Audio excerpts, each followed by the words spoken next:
Hi, hello family members, welcome back to my channel. It's me Agukat once again, and first of all, don't forget to subscribe my channel and like, comment, share, and please don't skip my video. Saya mohon sebesar-besarnya ya, sebelum saya sampai ke inti bahasan, bagi yang akan berangkat haji, tolong ingat nasihat saya ini. Tolong jangan antum, maaf sebesar saya kalau kalimat ini kurang menyenangkan, sia-siakan ya, kepercayaan Allah ini tanpa memaksimalkan nilai ibadahnya, karena tidak setiap waktu antum bisa berhaji. Ya, tidak mungkin dan belum tentu tahun depan bisa mendapatinya lagi. Jadi kalau punya kesempatan sekarang sebelum berangkat maksimalkan, dan tolong yang punya usaha di KBIH, punya travel, demi Allah saya katakan tolong jangan zalimi ya saudara-saudara kita yang akan berhaji. Ya cuman sekedar orientasi dunia saja, untuk apa? Kasihan ada yang jual sawah, jual kebun, jual macam-macam, sampai sana jadi keliru. Ya, saya suka bersedih, saya kan tugas pernah itu 2010 di sana. Untuk tawaf saja banyak orang ketakutan tidak sah tawafnya, tapi membebani diri sendiri. Ya, tawaf itu kan doanya yang sunnah cuma dua. Yang pertama dari Hajar Aswad ke Makam Ibrahim, yang kedua dari Rukun Yamani ke Hajar Aswad. Itu pun doanya sudah kita hafal. Jangankan yang mau haji, yang belum haji aja sudah di dalam kepalanya. Bukan di luar kepala, di dalam kepala. Ya, dari Hajar Aswad ke Makam Ibrahim, Subhanallah, Alhamdulillah, wa la ilaha illallah, Allahu Akbar. Dari Rukun Yamani ke Hajar Aswad, hafal kita, bahkan punya istilah sendiri yang orang Arab aja nggak tahu itu. Lihat, Rabbana atina fid dunya hasanah wa fil akhirati hasanah wa qina, apa istilahnya? Tuh, sapu jagat, orang Arab aja nggak tahu. Cuma antum yang tahu, doa sapu jagat. Doa jagat nggak ada sapunya, doa sapu nggak ada jagatnya. Ini antum aja. Orang Arab nggak tahu. Ya, doa yang sunnah cuma itu, tapi itu ada kisahnya. Yang kalau anda kerjakan dengan benar, ini kan asal mulanya. Kenapa sampai Makam Ibrahim? Karena ada kisah, ini di esensinya, ada kisah perjalanan spiritual Nabi Ibrahim yang mempraktikkan kalimat Subhanallah, Alhamdulillah, wa la ilaha illallah, Allahu Akbar. Kisahnya nanti ada di Quran surah ke-6 Al-An'am ayat 76 sampai ayat 80. Ketika itu dipraktikkan, maka makna Subhanallah bukan cuma bicara, tapi dipraktikkan isinya. Dan tidak mudah itu, sampai dijauhi orang tuanya, sampai diusir dari kampungnya, ada yang dibakar dan sebagainya. Tapi dipraktikkan Subhanallah, Alhamdulillah dipraktikkan, La ilaha illallah dipraktikkan, Allahu Akbar dipraktikkan. Apa yang terjadi? Ketika anda bisa mengerjakan ini, maka Nabi Ibrahim diberikan karunia oleh Allah yang kata manusia mustahil mendapatinya. Rahasianya dari Quran surah 19 dari ayat 49 sampai ayat ke-50. Wa wahab falamma i'tazalahum wa ma ya'buduna min dunillahi, lihat kalimatnya, wahabna lahu ishaq wa yaqub. Dan ketika Nabi Ibrahim bisa mempraktikkan inti kalimat Subhanallah, Alhamdulillah, Allahu Akbar, lantas meninggalkan semua kebiasaan kaumnya yang menjauh dari Allah, maka kami anugerahkan hal yang mustahil menurut makhluk kebanyakan. Beliau yang punya istri namanya Sarah, diponis secara medis tidak mungkin punya keturunan, tidak akan punya anak. Mohon maaf, secara klinis diponis monofos dan mandul, sudah tidak punya harapan. Tapi ketika bisa mengerjakan kalimat-kalimat tadi, diamalkan isinya, bukan sekedar dikatakan, maka kata Allah, wahabna lahu ishaq, kami tetapkan istrinya yang divonis tidak mungkin punya keturunan itu, dia bisa mengandung dan melahirkan. Sampai kaget itu. Ada di Quran surah ke-51 ayat 24 sampai ayat 30-nya. Ada. Di sesungguhnya, kenapa kemudian anda diminta meniru itu dari Hajar Aswad? Segelap apapun kita, seburuk apapun masa belakang kita, yang punya menghitam barangkali dengan banyak dosa, terbuka peluang untuk kita mengamalkan kalimat tadi. Hajar Aswad itu apa artinya? Batu hitam. Memang tadinya hitam. Apa tadinya? Putih. Kenapa jadi hitam? Karena dosa manusia. Bapak ibu manusia bukan? Mungkin karena dosa anda yang menyumbang itu jadi hitam. Mungkin karena dosa kita yang menyumbang itu jadi hitam.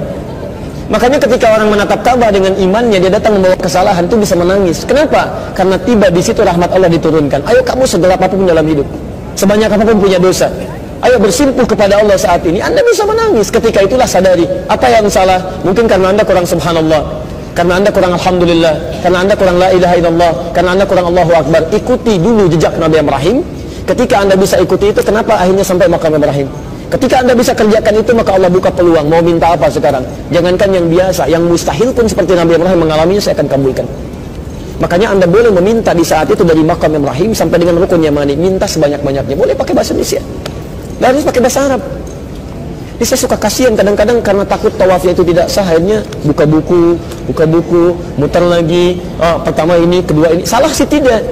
Cuman apa yang diminta bukan sesuai dengan apa yang diperlukan. Jangankan diperlukan, paham aja enggak.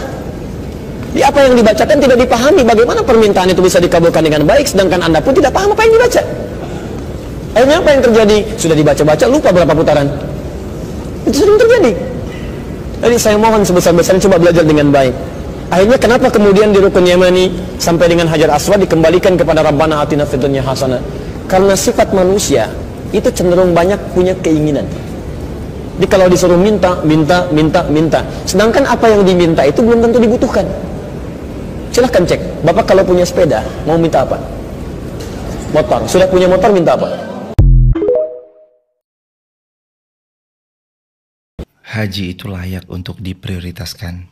Haji itu layak untuk diperjuangkan. Betapapun hari ini kita masih jauh dari kata banyak harta, tinggi dalam soalan kuasa, tapi haji layak untuk kita perjuangkan. Dan belum pernah ada satupun yang selepas haji, dia mengatakan, saya menyesal telah berhaji. Tidak ada.